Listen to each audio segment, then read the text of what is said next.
एक गांव में एक बूढ़ा अपनी बुढ़िया के साथ रहता था। काफी उम्र हो जाने पर उनके 2 बच्चे पैदा हुए। एक दिन किसी बात पर बूढ़ा और बुढ़िया झगड़ पड़े। बुढ़िया दोनों बच्चों को लेकर रातों रात मायके चली गई। सवेरे बूढ़ा सोकर उठा तो पाया कि बुढ़िया और बच्चे गायब हैं। वह गुस्से में आकर उन्हें खोजने के लिए लाठी लेकर घर से निकला और बुढ़िया के मायके की ओर चल पड़ा। बहुत दूर जाने पर उसे एक पंडित मिला। वह पोथी पढ़ रहा था। बूढ़े ने पंडित से पूछा, भाई, क्या आपने 3 लोगों को 2 ही पैरों से इधर जाते हुए देखा है? पंडित की समझ में बूढ़े की बात नहीं आई।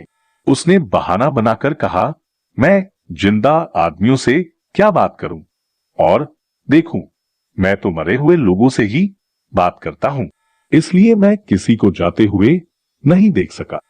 एक दूसरे की पहेलीनुमा बातों से दोनों चकित हो गए थे। बूढ़े ने कहा, आप मरे हुए लोगों से कैसे बात करते हैं? हम दोनों एक दूसरे की बातों का अर्थ समझ लें तो अच्छा हो। पंडित ने कहा, जिस समय आपने मुझसे पूछा उस समय मैं पोथी पढ़ रहा था। पोथी में मरे हुए लोगों की कहानी लिखी हुई थी। पंडित की बात बूढ़े की समझ में आ गई। तब पंडित ने पूछा, बूढ़े बाबा, आपकी बात मेरी समझ में नहीं आई। 3 लोग 2 पैरों से कैसे चल सकेंगे?